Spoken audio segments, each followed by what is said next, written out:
Olá, caros alunos, sejam todos bem-vindos à nossa quarta aula de filosofia. E eu, o professor Alex, vou tentar conduzir vocês nesse processo reflexivo, conceitual, onde nós estamos trabalhando o fator, a filosofia idealista, o idealismo.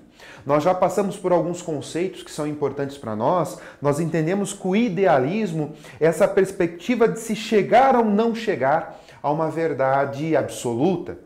Chegar ou não chegar à essência das coisas, né? Sair daquele senso comum de que o idealismo é um objetivo inalcançável que nós temos.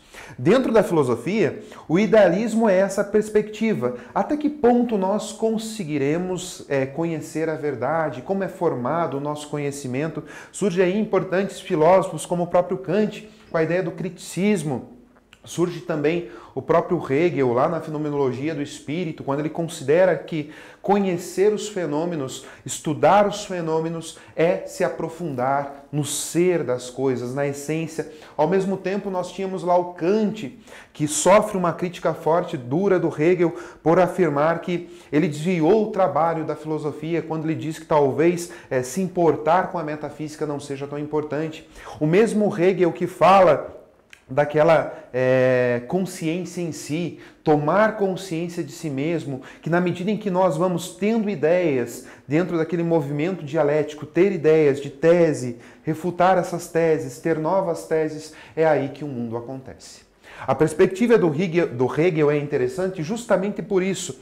Na medida, as ideias são aquelas que movimentam o mundo. A ideia, ela é essencial para que o conhecimento aconteça. Se nós anularmos as nossas ideias, anularmos o nosso conhecimento, nós então estamos anulando a nós mesmos. Essa perspectiva de se conhecer a essência das coisas, a metafísica, para o Hegel, deve sim ser o trabalho essencial da filosofia e jamais deve ser desviado. Então, nesse momento, nessa aula, nós queremos aqui abordar a filosofia do direito segundo esse filósofo, o Hegel. O Hegel, sim, ele aborda uma perspectiva da filosofia do direito e dentro dessa perspectiva do direito, o que ele tenta colocar? Ele vai tentar lançar nessa ideia o seu pensamento político e jurídico. E ele faz esse pensamento jurídico e político aparecer justamente pelo fato de trabalhar com um conceito chamado eticidade. A eticidade, ela vem acompanhada de uma perspectiva, de um pensamento que faz parte da vida de muitos filósofos, a discussão sobre o que é liberdade. Infelizmente, hoje nós não discutimos muito até que ponto nós somos livres.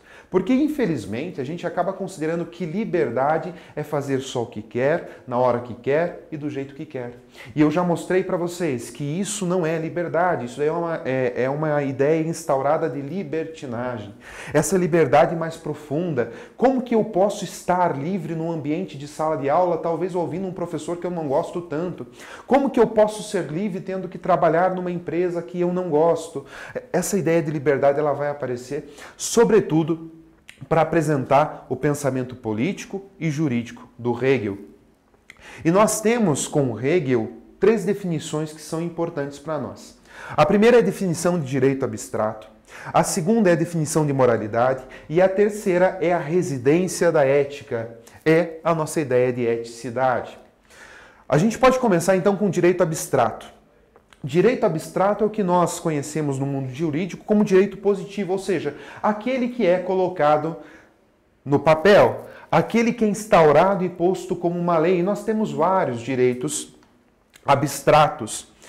Por exemplo, o direito de propriedade é um direito seu. Ter uma propriedade sua, ter algo que te pertença, possuir alguma coisa. Isso é o direito de propriedade. Para o próprio Hegel, isso é um direito abstrato, porque é colocado na lei. Ele é posto na lei, como nós podemos encontrar na nossa Constituição. Nós temos dentro do direito abstrato, por exemplo, a liberdade de negociarmos as nossas propriedades. Eu tenho o direito de ter uma posse, e, ao mesmo tempo, renegociar essa posse, vender, trocar, mediante um contrato. Agora eu tenho um grande problema também, que é a quebra do contrato. Até que ponto esse contrato vai ser respeitado? E quando a gente fala de propriedade, a gente está falando de muita coisa. Ao mesmo tempo, ele coloca uma questão bem interessante. Até que ponto esses direitos abstratos, esse direito positivo, esse direito posto na lei, ele é obedecido? Até que ponto nós respeitaremos esse direito? Eu posso trazer para vocês o artigo 205 da nossa Constituição, vocês podem ler aí no slide que aparece para vocês, onde diz o seguinte: a educação é um direito de todos e dever do Estado e da família. Será promovida e incentivada com a colaboração da sociedade, visando ao pleno desenvolvimento da pessoa, seu preparo para o exercício da cidadania e sua qualificação para o trabalho. Eu queria que você parasse a aula nesse momento. Reflita, use do exercício filosófico. Nós temos aqui um artigo da nossa Constituição. Nós podemos considerá-lo um direito abstrato, como já colocou o próprio Hegel. Agora convém a gente pensar até que ponto ele é respeitado, até que ponto ele acontece, até que ponto a educação foi um direito de todos. Você conhece alguém que não vai para a escola? Você conhece alguém que teve esse direito mais essencial tirado de sua vida? Alguém mais antigo, um avô, uma avó, alguém que não conseguiu exercer e possuir o seu direito que é comum? Esse processo, esse não ter direito à educação, ele faz parte da vida de muitas pessoas espalhadas pelo mundo todo. E isso é uma das questões que o Hegel vai colocar nessa ideia do direito abstrato. Até que ponto ele acontece de verdade? Embora a educação seja um direito colocado na nossa Constituição, um direito essencial, elementar na vida dos seres humanos, nem todos têm acesso. E mais interessante da gente abordar o artigo 205, nós estamos falando de uma qualificação, nós estamos falando de uma educação de qualidade que visa o desenvolvimento da pessoa humana. Até que ponto a educação prepara o ser humano? Até que ponto nós temos uma educação que leva a um processo de qualificação do próprio ser humano no nosso ambiente escolar? Então, o próprio Hegel questiona o direito abstrato. Outro direito que ele vai colocar, outra perspectiva do direito, é a moralidade. O dizer o certo, o errado. Nós, no nosso ambiente escolar, na nossa sala de aula, por exemplo, nós temos regras e deveres. Nós sabemos distinguir dentro de uma sala de aula o que é o certo e o que é errado. É aqui que reside a moralidade, o distinguir o certo do errado. Na sua casa, você sabe dizer para mim perfeitamente o que pode ou não pode ser feito no seu condomínio, no seu bairro e em todos os lugares em que você vai. Você tem essa consciência do que é certo e do que é errado. O problema para o Hegel da moralidade é que ela está muito relacionada à subjetividade individual. O que é subjetividade individual? O que é certo, o que é errado para mim, nem sempre vai ser certo ou errado para você. É por isso que ele fala, a moralidade ela provém de uma interioridade muito grande. Ela vai seguir instintos, ela vai seguir opiniões, desejos, ela vai ter preferências. Ela é uma relatividade muito grande de bem e mal. Um exemplo disso é a própria imagem que eu coloco para vocês do Holocausto. Dentro de uma perspectiva nazista, o que era feito nos campos de concentração estava correto. Os soldados de Hitler faziam o que faziam, tendo em vista que eles estavam fazendo um bem à humanidade. Esse é o problema que o Hegel encontra na ideia de moralidade. O certo e o errado são definidos a partir de uma perspectiva individual. E ela vai mudando, se alterando conforme o tempo vai passando. E isso não me dá uma postura ética muito centrada. E daí nós chegamos no processo de eticidade para o próprio Hegel. A eticidade já é a própria instauração da nossa liberdade. É quando nós alcançamos a nossa liberdade na família, na sociedade civil e no próprio Estado. Como que funciona essa eticidade? Se divide ali então em três grandes conceitos para o próprio Hegel, três grandes importantes acontecimentos sociais. O primeiro é a família. Hegel entende que a família é o berço da ética. Ele entende que a família é aquela que vai cultivar no ser humano o bem comum. É a família que vai proporcionar na criança o que ela entende como bem e como mal. E essa criança entra nos campos sociais, ela entra numa escola, ela entra no bairro, ela entra na cidade trazendo consigo os valores que a família tem. Aquela ideia de que respeito vem de casa está dentro dessa ideia que o Hegel coloca, porque a família ela ganha uma importância e é ela quem deve cultivar na criança os primeiros valores, a ideia de bem, a ideia de ética, é ela quem prepara o ser humano para a sua entrada na sociedade civil e a sua participação no Estado. A sociedade civil, para o próprio Hegel, dentro de uma eticidade, é aquele processo onde eu tenho um interesse. Para o Hegel, ter um interesse singular, próprio, a gente pode dizer até egoísta, não é um grande problema. Porque na medida em que eu me realizo, eu também contribuo para a sociedade. Então, se eu trabalho só para ganhar um dinheiro, eu estou contribuindo para a economia.